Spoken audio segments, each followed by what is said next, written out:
Welcome to Expedition Networking, a special segment of the Networking RX podcast. I'm Frank Agan, founder and president of AmSpirit Business Connections, and your host for this program. For those of you who are familiar, on the Networking RX podcast, we share information and have conversations with experts, such as authors, researchers, and social scientists. And all of these programs are aimed at helping you learn how to become better at building professional relationships and understanding why they work. In this Expedition Networking segment, however, we're going to bring on successful entrepreneurs and unique professionals and explore their networking adventure and learn how they used relationships to create lasting success. Today on Expedition Networking, we have Bethany George. Bethany is the follow-up boss and has been an entrepreneur since childhood. For the past decade, she's been extremely active networking and learning the power of expanding one's network through relationships and personal connections. So it's awesome to have her here today. I can tell you, Bethany and I have just gotten to know each other. She's probably one of the closest people to me because she's in Columbus, the Columbus, Ohio area. But she's connected me a lot of people, and she is a true networker. Bethany, welcome to the program. Thank you very much, Frank. I appreciate it. All right, what we're going to do here, I want you to share a little bit about your business. This is about you. I want you to share about your business, and then kind of step back in time and how you got to this point. And I know you use relationships and how you use relationships, and we'll go from there. Awesome. Well, networking is not only the basis of my business, it kind of is the foundation and what it's all centered around. But yeah, networking is a critical piece to every business. And when I created the Follow-Up Boss, it was because I love networking. I love connecting with people, and I really wanted to maximize that area of my business and help others do the same. One of the things I really saw business owners struggling with was how to connect with one another if there wasn't a sale involved in the process. How to understand what networking is, how to add people to your network and build that community. And that requires relationships. That requires intentionality and nurturing that connection. And that requires time and effort and decision making, which is something that as business owners, we don't have a lot of. We are busy actively doing our business. And trying to think about like, I met Frank last week and I wanted to, I want to build that relationship, but like, he's not buying from me. So I guess I'll see him at the next networking event. Shrug. Yeah. Like that was right. Kind of how they felt. So you have a question. I could hear it. No, you have the look on my face. No, I was going to, I think you're spot on with your business because I talk to a lot of people as well.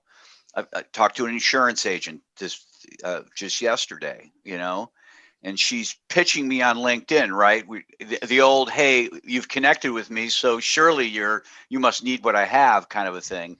And, I try to be polite to those people.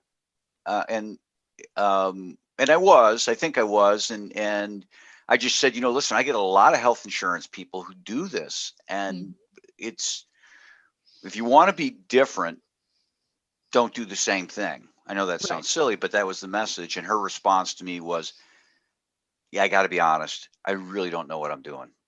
Wow. So she's following a game plan. And, I told her, I said, listen, I'm happy to talk to you. I don't need what you have, but I'm happy to talk to you. So what you're doing is really awesome. Because people are truly lost. Yes. Yeah.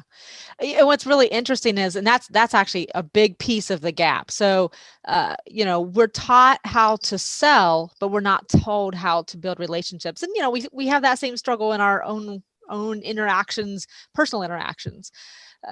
So when it comes to business, we think that it's different somehow. We meet somebody and then we immediately sell them. Like we just think that's the process. And there's a space in between those two things that needs to actually exist. And there's a real lack of knowledge on how to fill that gap with relationship building. And I know there's kind of a fear with some business owners that they're going to get friend zoned Like literally they're going to be put as, oh, I know you. Now I think I know what you do and I'm never going to come back around to you, which that doesn't really exist if you are properly providing value and connection with that person. That takes intentionality. It just takes a strategy, understanding how to connect with that person and provide value and share information about what you do in a way that when they come back around, you are top of mind. Right. And you've built that know, like, and trust in a way that they trust you as a resource. So they'll come back around to you, even if it's like, oh, I need a website designer. I know that Frank knows lots of people, so I'm going to ask Frank who he knows. And, and who knows, maybe you have a side job doing website design. You're like, I actually do that. Right. It's interesting how that can work. Well, I mean, basically what you're advocating is help people beyond what you sell. Right. Exactly. I mean, that's what this all reminds me of is, and I'll pin it on guys, because the guy who goes to the bar and just doesn't know what to say to the girl. Mm-hmm. And it's kind of the same thing. I mean, here at the networking event, I don't quite know what to say to this business person other than, do you need a watch? How about a wallet? Kind of a sales process, right? Who do you get your ad specialty stuff from? What, insert whatever, depending upon what they're, Yeah. How did you get into this? I mean, there's not a curriculum in college for this per se, but. Right. Yeah. So I have, as you mentioned in my bio, I've been an entrepreneur since I was a little kid. I have always sought ways to be independent and raise money myself for whatever I want to do. And so early on, I started networking. At least a decade ago, I started going to networking events. And like everybody else, the first thing I tried to do was pitch people. And I am a people person by nature. So I recognized really quickly that people were turned off by that. Their body language shifted. They weren't listening. I was getting nowhere. And I knew there was a better way. And I started talking to people who talked about the value of networking, of connecting through relationships, and the value of referrals, giving, mutual connections to other people, and how you can provide value in that sense.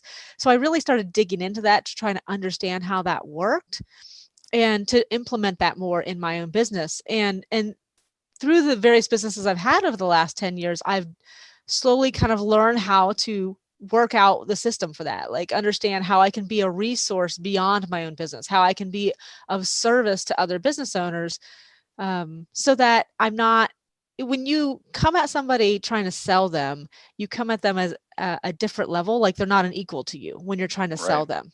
If you come at someone with, let's mutually work together, let's support one another equally, they're on equal ground, they'll come to the table, they'll listen to you, and you listen to them, you show that you care, you honestly, truly care about what they're doing and how you can support them. And that's where they open up, they listen, they hear, they want to support you, you want to support them, and suddenly mutual connections and mutual benefits arise, and collaborations can come out of that were never available before that. A sale is so short term. The building the long-term community in your business can get you places that doors were never open before if you're just trying to sell them. No, I totally agree. I've read something in a book just the other day. People don't like to be sold. They love to buy. Exactly. They don't like to be sold. And people, I think most business people, salespeople get hung up on that. It's like, well, it's my job to sell. No, it's your job to create a relationship and be relevant when the time comes. But if somebody doesn't need health insurance, they don't need health insurance. Mm-hmm. No matter how much you think they need, whatever you have to sell. I'm not picking. I'm not picking. I'm not picking. Insert any profession. Yes. I used to be an attorney. Well, insert attorney, whatever. You can insert it all, and that's really kind of the the issue. So I guess the question I try to get in this program, in these segments, is, at what point did you really realize that there was this relationship thing, and that business was more than just transaction? Yeah. I think it's something, like I said, I've been developing over the years, but it really hit home for me a couple of years ago when I was actually working on a sales team for a digital marketing company. and they gave us a geographic area to work within, specifically to get to know those businesses, to build relationships. And as I was, literally walking into stores, hello, my name is Bethany. I'm, a digital marketer in this area, just looking to make connections. And people were backing up because like, oh, you're trying to sell me. Yeah. And so I recognized I needed to bring them in. I needed to connect with them. And the same for networking events. If you go in as that salesperson specifically, like it's like a red letter on your shirt, if you're a salesperson and everyone kind of moves away. I didn't want that to happen. So that's where I started really figuring out where I could, again, provide that value, be of service, and that helped people come in. I'd walk into a room and people would come up to me. Oh, it's Bethany. She knows people.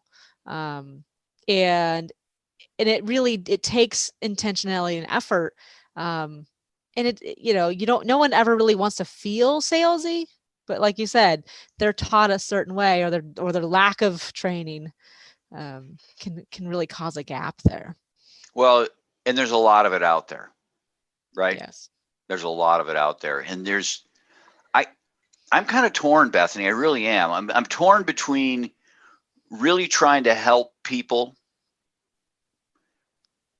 and just letting them be ignorant, because they're ignorant makes it so much easier to do it the right way, right? Because when you have that right approach, people are refreshed by it. Hey, I'd love to talk to you. I'm not selling you. I really want to learn about you. I'd certainly like to share about me, but at no point are you going to be pitched. Literally saying that to somebody. Oh, okay, and then they'll open up on those and they'll tell you things, and of course you don't violate their trust by somebody did that to me. Yeah, it was horrible. It's like I forget. Hey, Bob, goodbye. I just hung up. I gotta go. This is but that's where you lose that trust. Oh my God, it was horrible. But yeah, there's just so many people, and people are just so refreshed by the right way to do it. And when you use the right way, people really warm up, and they help you more than they ever would have if you would have kind of came up with them with a neutral approach, or certainly a sales approach. Right. It's amazing. You're sitting down on a park bench next to an 18-year-old you, a younger version of yourself. What advice are you given? I think the thing I would tell myself for sure is to value all the connections that you have. And there's people there are people in my past that I enjoyed being connected with and I learned a lot from, but as my life shifted, I left them behind. And so to my younger self, I'd basically say, don't lose touch with those people, because even if your life shifts and they no longer fit where you're at now, you don't know, what they may bring to you later, or what you can bring to them later. And I think it's something a lot of people forget to do. They drift away from people thinking, well, I'm in a different stage and I'm not in that business anymore, or I'm not doing that thing anymore, but they don't know when that's going to circle around. I think that's great advice. I think a lot of times we look back at those people and think that their life is stuck exactly where we left them. And in reality, they're moving along too. And so they can be really a plethora of great information and contacts and opportunities if we're willing to kind of keep that relationship going. But it's hard. What would be a good referral for you? Good opportunity, good introduction? People listening? So, I love connecting with business owners, especially entrepreneurs, in like creative service-based businesses who want to understand the value of networking and be more intentional about how they build those relationships and build that community. Because like you said, there's just, they want to know, they want to do it right. They just don't know how. And having a conversation with them is so much fun. Even if we just connect, there's so much available in that connection. No, I think there's something fun about seeing that aha go off in somebody's head. Oh yes. And I was talking to a guy down in Tampa, another health insurance person, and he was I know what he did. He he tagged me, and I don't know how he did it. You could probably explain it. He tagged me in a picture, which basically said, use me for health insurance. And I noticed he had tagged 25 other people. And I messaged him on LinkedIn and I said, all due respect, don't do that. Don't do it to me. Don't do it to anybody, and he was like totally taken back by that. I'm like, I don't mean to be mean, but that's not adding value to these people. That's annoying the crap out of people. So we got on the phone and I kind of talked him through it. And I'm like, okay, think of it like this. And he was like, oh, you're right. Oh my gosh. Yeah, there's so many other better ways that you could be doing this. And getting better results with the same amount of effort and feeling good about it. Right. So, well, good. Any causes or charities that you strongly believe in? Some fun questions here. Well, here in the Central Ohio area, there's a nonprofit organization that I'm actually looking to connect with. Right, we just had a conversation earlier today called Small Biz Cares, and the advantage of it is it actually works with other nonprofits. So instead of trying to focus in on one, I can work with an organization that then can coordinate with other nonprofits, and that's something I kind of like to do, is to be able to not just work with one, but be able to see who's doing what, right? And and shift around and support different things. Yep. Okay, good. What do you do in your spare time? In my spare time, usually take my kids for a hike when the weather is good. Okay. Last fun question. How many unread emails are sitting in your inbox? I wondered if you asked that question. I have 2 personal emails and 2 business emails. Between them, I probably have mostly junk mail, at least 1,000 emails that I haven't gotten rid of. Oh my God. Wow. I just scan and I'm like, I'll get to that later. Okay. Wow. All right. That's interesting. Everybody's got a different approach. Now that said, I answer emails from people. Okay. All right. Yeah. You know that. Yeah. Bethany, I really appreciate your time today. I appreciate being able to be a part of this. To wrap things up, remember, we're looking for some enterprising business types to join our team as franchisees of AmSpirit Business Connections. Our franchisees work with entrepreneurs, sales representatives, and professionals in their area to help them become more successful through networking and the exchange of quality business referrals in a structured weekly morning meeting. This is a unique franchise opportunity, you see, because these meetings are in the morning. A successful business type or professional can add this franchise opportunity onto what they're already doing. Again, all of our franchisees do something else. For a couple hours in the morning, a few mornings a week, these franchisees work the AmSpirit Business Connections model. The rest of the time, they're attorneys, accountants, realtors, coaches, and consultants of various kinds. The wonderful thing is that not only do our franchisees realize a financial gain from operating the AmSpirit Business Connections model, but the business networks that they build and develop become a great source of referrals for their primary business as well. Perhaps you know someone, perhaps you are that someone. Whatever the case, to learn more about the AmSpirit Business Connections franchise opportunity, please contact me using the email in the show notes or the one we provide at the end of this program. Thanks for joining us on the Networking RX podcast. Please put what you've learned into action today and let us know if you have questions, comments, or ideas for future topics. You can email them to us at podcast@amspirit.com. That's AmSpirit.com. Finally, so you never miss an episode, be sure to subscribe to the Networking RX podcast through iTunes, Overcast, or however you receive your podcasts. Now get out and network with someone. The Networking RX podcast is the copyright production of AmSpirit Business Connection. All rights reserved.